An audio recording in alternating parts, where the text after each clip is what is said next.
जय हिंद साथियों, आप सभी का स्वागत है आपके अपने YouTube चैनल नीरज स्टडी 01 में। उम्मीद करूंगा सभी एकदम मस्त होंगे और एकदम स्वस्थ होंगे। आप सभी का जो एग्ज़ाम है वो जून के लास्ट में, जुलाई के स्टार्टिंग में जो आपका होना है, ये यूपी पुलिस का री एग्ज़ाम है। तो उम्मीद करूंगा सभी बच्चे अपनी तैयारी जो है पहले से और बेहतर कर रहे होंगे, क्योंकि समय बहुत कम आपके पास जो है बचा हुआ है। वही मैं आपके लिए डेली 15 से 20 मिनट का ये प्रैक्टिस सेट लेकर आता हूँ। इसमें आपकी हिंदी होती है, यूपी जीके होती है और रीजनिंग होती है। इन तीनों सब्जेक्ट पर मैं ध्यान इसलिए ज़्यादा डलवा रहा हूँ आपका, क्योंकि इन जो है सब्जेक्ट से ही क्वेश्चन एग्जाम में अधिकतर पूछे जाते हैं। जैसे कि आप रीजनिंग को देख सकते हैं, 50 से 60 क्वेश्चन रीजनिंग के आपके पूछे जाते हैं। वहीं हिंदी 37 क्वेश्चन पूछे जाते हैं। मैं कह रहा हूँ आप लास्ट तक बने रहे तो ये 50-60 क्वेश्चन पूरे आप सही करके आओगे और ये 37 के 37 क्वेश्चन भी सही करके आओगे। यदि आप डिटेल में क्लास लेना चाहते हैं तो 25 क्लास मैंने हिंदी की, 25 क्लास रीजनिंग की और 15 क्लास जो है यूपी जीके की मैंने पहले से प्लेलिस्ट बना रखी है। आप प्लेलिस्ट को चेक कर लीजिए एक बार। और जो भी मेरे बहन भाई चैनल पर नए आए हैं तो चैनल को जो है सब्सक्राइब कर लें और बेल आइकन का जो घंटा है ना उसे टन टन करके बजा लें और ऑल पर क्लिक कर लें, ठीक है। तो उससे ये होगा, जैसे ही मैं आपके लिए क्लास अपलोड करूंगा तुरंत आपके पास जो है नोटिफिकेशन चला जाएगा। तो बिना देरी की क्लास को स्टार्ट करेंगे। पहला क्वेश्चन आप सभी के सामने यूपी जीके का पहला क्वेश्चन होगा, उत्तर प्रदेश के निम्नलिखित में से किस स्थान पर नेत्रहीनों का विद्यालय नहीं है। मतलब 3 स्थान हैं जिन पर है, एक विद्यालय ऐसा है जिन पर नहीं है। कहाँ वो हो जाएगा? कहाँ आपका? आगरा। आगरे में नहीं है, जबकि गोरखपुर, लखनऊ और बांदा, कहाँ? इन तीनों जगह हो जाएगा। नेक्स्ट, उत्तर प्रदेश के किन 2 नगरों में मानसिक रूप से अविकसित बच्चों के लिए विद्यालय स्थित है। मतलब अविकसित रूप से जो विकसित बच्चे हैं उनके लिए विद्यालय जो है किन 2 महानगरों में है। तो वो कहाँ आपके? लखनऊ और इलाहाबाद। इलाहाबाद का नाम आपको बताया, बदल के प्रयागराज जो है रख दिया गया है। लखनऊ के जो हैं आम फेमस होते हैं और इलाहाबाद के जो है आपके क्या? अमरूद फेमस होते हैं। और लखनऊ को जो है नवाबों के शहर के नाम से जाना जाता है। कई बार आपके एग्जाम में ये चीज़ें पूछी जाती हैं। वहीं थोड़ी डिटेल में और चीज़ें चलेंगे। बरेली, बरेली के जो है क्या है? बरेली की जो है बैंत, बरेली की जो है बैंत, बांस, झुमके फेमस है। वहीं जो है मुरादाबाद के जो हैं, मुरादाबाद के हो जाएंगे बर्तन, मिट्टी के बर्तन, ठीक है, मिट्टी के बर्तन, ठीक है। वहीं चलेंगे मेरठ, मेरठ में खेल कूद का सामान, खेल कूद का सामान, ठीक है। मेरठ में खेल कूद का सामान और सामान मिलता है। और झांसी क्या है? जहाँ की झांसी वाली रानी थी, ठीक है। चलेंगे नेक्स्ट क्वेश्चन पे। देखो, उत्तर प्रदेश में वृद्ध व अशक्त महिलाओं व पुरुषों के लिए निम्नलिखित में से जिलों में से किसमें आवासीय गृह की व्यवस्था है। मतलब जो वृद्ध या अशक्त हैं, महिला हो या पुरुष हो, उनके लिए जो है आवासीय गृह की व्यवस्था की गई है। तो कहाँ की गई है वो व्यवस्था? वो क्या की है? दोनों में। कहाँ? वाराणसी में भी और आपके लखनऊ में भी। लखनऊ आपकी वर्तमान राजधानी है और वर्तमान मुख्यमंत्री श्री योगी आदित्यनाथ जी हैं। और वाराणसी आपका सबसे पुराना शहर हो जाएगा। देख सकते हैं मैं आपके एक क्वेश्चन में ही 3 से 4 क्वेश्चन कराता हूँ और ये क्वेश्चन वही आप प्रीवियस ईयर उठा के देख लीजिए, वही क्वेश्चन है जो बार बार एग्जाम में पूछे जाते हैं। इसलिए मैं आपसे बोलता हूँ आप क्लास को लाइक करें, क्लास को 3 से 4 लोगों को जो है शेयर कर दें, ठीक है। मैं उम्मीद करता हूँ आप जो है 1000 सब्सक्राइबर जल्दी से कंप्लीट करा देंगे, जिससे कि हम आपके लिए लाइव क्लास लेकर आएँ। चलेंगे नेक्स्ट, उत्तर प्रदेश के औद्योगिकरण व रोजगार कार्यक्रम के विकास हेतु किस पंचवर्षीय योजना में प्रयास किया गया। मतलब औद्योगिकरण और रोजगार के लिए जो है कौन सी पंचवर्षीय योजना थी जिसमें जो है क्या प्रयास किया गया था। तो कौन सी वो पंचवर्षीय योजना थी? वो थी दूसरी पंचवर्षीय योजना। ऑप्शन सी आपका राइट आंसर हो जाएगा। नेक्स्ट, उत्तर प्रदेश के सेवा योजना कार्यक्रम बेरोजगारों को रोजगार दिलवाने के अतिरिक्त निम्नलिखित में से कौन से कार्य करते हैं। मतलब जो बेरोजगार हैं उन्हें रोजगार दिलाने के लिए अतिरिक्त जो है कौन से कार्य करते हैं, ये आपको बताना है। तो ऑप्शन डी, मतलब जो तीनों दे रखे हैं वो बिल्कुल सही हो जाएंगे। नेक्स्ट, उत्तर प्रदेश के विशेष केंद्रीय योजना, ठीक है, इनोवेटिव स्कीम अन्य किस नाम से जानी जाती है। तो ये जो है विशेष केंद्रीय योजना, जिसको इनोवेटिव स्कीम के नाम से भी जाना जाता है, तो उसको किसी और अन्य नाम से जो है जाना जाता है। वो अन्य नाम क्या हो जाएगा? वो हो जाएगा जवाहर रोजगार योजना की अम्ब्रेला योजना। ऑप्शन आपका डी बिल्कुल राइट आंसर हो जाएगा।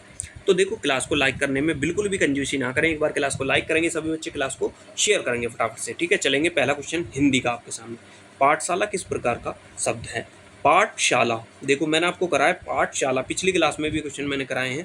पाठशाला आपका यौगिक हो जाएगा। क्यों? क्योंकि ये 2 शब्दों में टूट रहा है आपका, एक तो पाठ, दूसरा हो जाएगा शाला। तो क्या हो जाएगा? ये मिलकर हो जाएगा पाठशाला। शाला, क्या हो जाएगा पाठशाला। रूढ़ शब्द जिसको नहीं तोड़ पाते, ठीक है, वो होते हैं रूढ़ शब्द, ठीक है। और योग रूढ़ शब्द वो होते हैं जो तीसरे पद की ओर संकेत करते हैं। मतलब ये समझिए कि जैसे बहुव्रीहि समास होता है ना, ऐसे समास और आपके जो है छंद, अलंकार और आपके जो है संधियाँ, ये मैंने बहुत ज़्यादा डिटेल में आपकी कराई हैं। देखो संधियों से बहुत क्वेश्चन पूछे जाते हैं और बच्चे उन क्वेश्चन को करने से डरते हैं, लेकिन मैंने बिल्कुल डिटेल में सारी चीज़ें कराई हैं।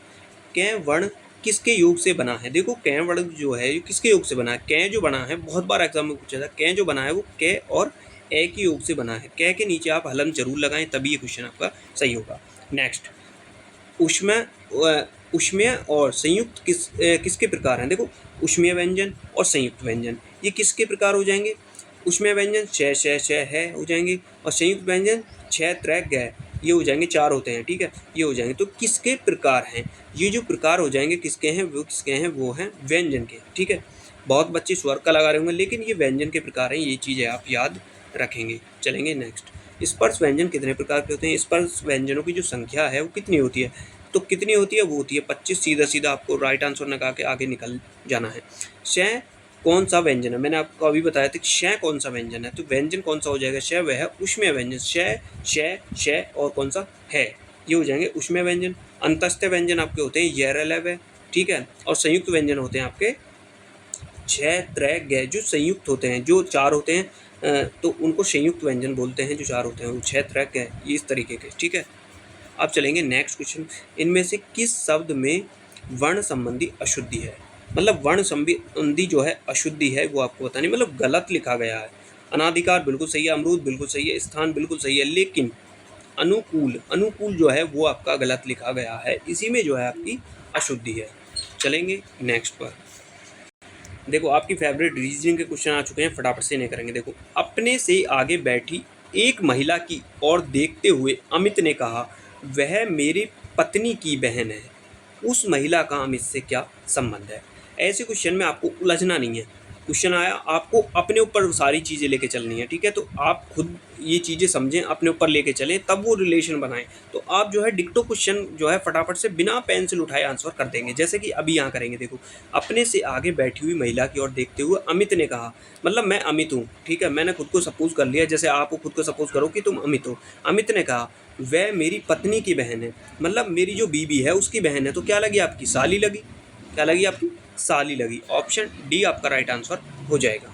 नेक्स्ट, अतिथियों का आशा का परिचय कराते हुए भास्कर ने कहा, मतलब अतिथि हैं आपके जो हैं गेस्ट हैं, उनको आशा का परिचय कराते हुए भास्कर ने कहा। भास्कर हम खुद को ले लेंगे, भास्कर मैं हूँ, मैं परिचय करा रहा हूँ आशा का अपने किससे? मेहमानों से।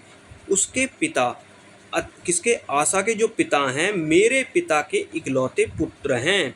आशा के जो पिता हैं, क्या आशा के पिता हैं मेरे पिता के क्या हो जाएंगे? इकलौते पुत्र हो जाएंगे। मतलब जो आशा के पिता हैं वो क्या? मेरे पिता के इकलौते क्या हो जाएंगे? पुत्र हो जाएंगे। मतलब जो मैं हूँ, ठीक है, समझो, आशा के पिता मेरे पिता के इकलौते पुत्र हैं, मतलब मेरे जो पिता हैं उनके पुत्र हैं। तो क्या हो जाएगी? आशा क्या हो जाएगी? उनकी पुत्री हो जाएगी, सीधी सी बात है। आशा क्या हो जाएगी? आशा क्या हो जाएगी? वो हो जाएगी पुत्री।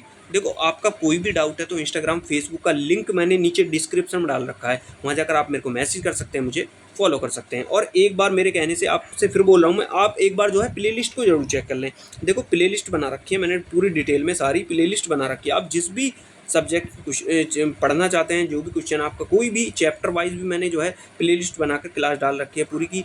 जैसे कि आपका अभी संधि हुई, समास हुए, इनकी बिल्कुल डिटेल में एक एक क्लास डाल रखी है। वहीं आप देख सकते हैं रीजनिंग की बिल्कुल टॉपिक वाइज क्लास जो है मैंने वहाँ पर लगा रखे हैं। वहीं आपके जो है 15 क्लासों में मैंने यूपी जीके का सुपड़ा साफ करवा रखा है, बिल्कुल 15 क्लास। यदि वो 15 क्लास आप देख लेते हैं तो मैं उम्मीद करूंगा आपके जो 5 से 10 क्वेश्चन यूपी जीके के पूछे जाने हैं ना, वो क्वेश्चन एक भी बाहर नहीं जाएगा, इतना दम है उन क्लासों में। चलेंगे नेक्स्ट क्वेश्चन पर।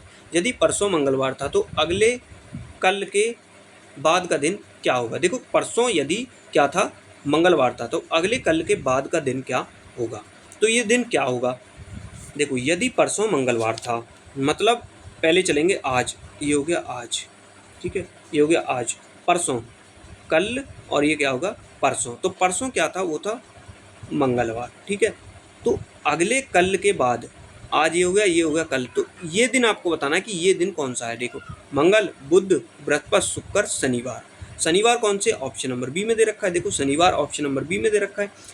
आज से कह रहा है परसों मंगलवार था, मतलब था का मतलब क्या है, ये चीज़ें पहुंच गई आपके पास्ट में, मतलब था जो बीत चुका, कल परसों तो क्या था, मंगल था। अब कह रहा है तो अगले कल के बाद का दिन, आज ये थी हमारी, कल ये थी, इसके बाद का दिन तो ये होगा ना, तो ये क्या होगा, तो ये आपको बताना है ये क्या हो जाएगा, ये होगा आपका शनिवार, ऑप्शन बी। नेक्स्ट, शब्दकोश के अनुसार निम्नलिखित में से कौन सा शब्द चौथे स्थान पर आएगा। अभी तक आपने पढ़ा था कि क्रम में हम इनको लगवाते थे, जैसे कि ए पहले आया, सी डी बी, इस तरीके से, लेकिन अब आपको जो है बताना है, वो बताना है कि चौथे स्थान पर कौन सा आएगा, सबसे लास्ट में।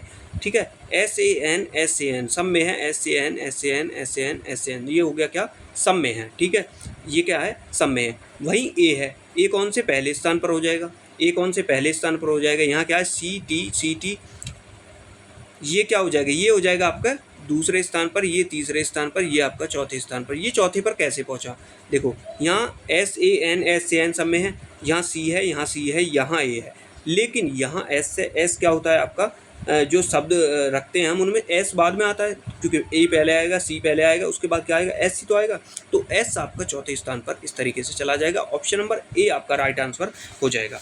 तो उम्मीद करूंगा अभी भी जिन बच्चों ने जो है कंजूसी करी है, क्लास को लाइक नहीं किया, क्लास को एक बार लाइक करेंगे, क्लास को जो है दम लगाकर एक बार ना जाते जाते शेयर कर दें, ठीक है, जिससे कि और भी लोग हमसे जुड़ पाएँ, अपनी तैयारी को बेहतर बना पाएँ। बहुत कम समय है, आप जिस भी चैनल से, जिस भी बुक से तैयारी कर रहे हैं, मैं कहूँगा कि आप जो है उस तैयारी को दुगनी कर दीजिए अब फटाफट से। ठीक है, तो क्लास को लाइक और शेयर करेंगे। धन्यवाद।